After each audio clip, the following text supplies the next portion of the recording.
আসসালামু আলাইকুম দর্শক শ্রোতা, ভাই রে ভাই, ইমো কোম্পানি নতুন একটা আপডেট নিয়ে আসছে। দেখছেন, মাথা খারাপ করা ভাই। আপনি এখানে এই যে প্লাস বাটনে ক্লিক করবেন, ক্লিক করার সাথে সাথে এখানে দেখবেন নতুন একটা অপশন যুক্ত করে দিয়েছে, গ্লোবাল ওয়েব কল। এটার কাজ কি ভাই? দেখলে আপনার অবাক হতে আপনি বাধ্য হবেন। দর্শক শ্রোতা দেখেন, সর্বপ্রথম আপনার যে কাজটা করতে হবে সেটা হচ্ছে আপনি প্লে স্টোরে গিয়ে অবশ্যই যা দেখবেন যে আপনার ইমো অ্যাপটা আপডেট দেওয়া আছে নাকি। দর্শক শ্রোতা, আমার ইমো অ্যাপটা আপডেট দেওয়া আছে। এখন আমরা ওপেন করতেছি। ওপেন করার পরে আমরা আগে প্লাস বাটনে ক্লিক করি। প্লাস বাটনে ক্লিক করলেই পাবেন। প্রথমে আসেন, আমি আপনাদেরকে বলবো যে এই যে গ্লোবাল ওয়েব কল, এটার কাজ কি, এরপরে আমরা একদম বাস্তবে দেখাবো। দর্শক শ্রোতা, এটার আসলে দুইভাবে আপনি কাজে লাগাইতে পারেন। প্রথমভাবে কিভাবে? তো ধরেন আপনার বন্ধু ইমো ব্যবহার করে না, তবুও তার সাথে ইমোতে কথা বলতে পারবেন আপনি। কিভাবে একটু পরে বুঝাচ্ছি। 2 নম্বর বিষয়, আপনি কারোর সাথে কথা বলতে চান ইমোতে, তাহলে তাকে কি করতে হবে? আপনার ফোন নাম্বারটা দিতে হবে আগে। সে আপনার ফোন নাম্বারটা তার ইমোতে সেভ করবে, এরপরে আপনার সাথে ইমোতে কথা বলতে হবে। এই সমস্যাটার সমাধান চলে এসেছে। এখন আর আপনার ফোন নাম্বার দেওয়ার প্রয়োজন নাই। আপনি একটি লিঙ্ক পাঠাবেন, ওই লিঙ্কের মাধ্যমে সে আপনার সাথে কথা বলবে।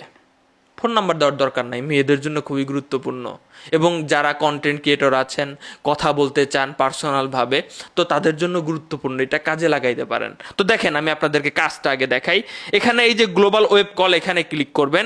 ক্লিক করার সাথে সাথে এখানে আপনার একটা লিঙ্ক পেয়ে যাবেন। সবাইকে দিবে, আলাদা আলাদাভাবে সবাইরে লিঙ্কটা দিবে, এবং এই লিঙ্কটা আপনি আপনার বন্ধুকে পাঠান, যে বন্ধুটা আপনার ইমো ব্যবহার করে না, কিংবা আপনি আপনার ইমো নাম্বারটা দিতে চান না, সেই বন্ধুকে পাঠান। আপনি হোয়াটসঅ্যাপের মাধ্যমে পাঠাইতে পারবেন, আপনি টেলিগ্রামের মাধ্যমে পাঠাইতে পারবেন, আপনি ফোনে মেসেজ করে পাঠাইতে পারবেন, কিংবা আপনি কপি লিঙ্ক করে, যেগুলো ওয়েবসাইট সাপোর্ট করে এই লিঙ্কটা, সেভাবে আপনি পাঠাইতে পারবেন। এবার আসেন, আমি আপনাদেরকে ডাইরেক্ট প্রমাণ দেখাই। ঠিক আছে?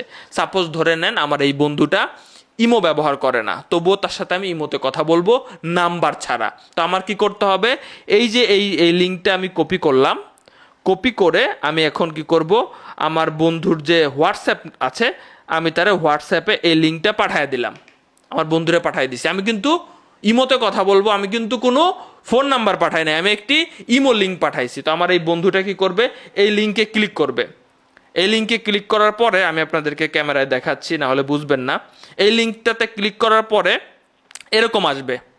এরকম আসার পরে এই যে এখানে লেখা আছে কল শুরু করুন, আমার বন্ধুটা এখানে ক্লিক করবে। তার কিন্তু ফোনে ইমো নাই, সে একটি ব্রাউজার দিয়া, এই যে দেখতে পাচ্ছেন, কল কিন্তু চলে এসেছে। আমার বন্ধুর ফোনে কিন্তু কোনো ইমো নাই, এবং আমি তার কোনো ইমো নাম্বারও দিইনি, আমি তার একটা লিঙ্ক দিয়েছিলাম। সেই লিঙ্কটাতে ক্লিক করার পরে কল দিয়েছে, এই কলটা কিন্তু আমার কাছে চলে এসেছে। আমি এখন যদি রিসিভ করি, তাহলে কিন্তু আমি কথা বলতে পারবো। তো ইমোর এই নতুন অপশনটা আমার কাছে খুব ভালো লাগছে ভাই।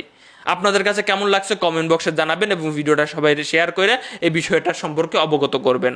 অসাধারণ কাজ করেছেন ভাই। ইমো নাই ভাই, এই ফোনে কোনো ইমো নাই, তবুও কিন্তু ইমোতে কথা বলতে পারবো আমি।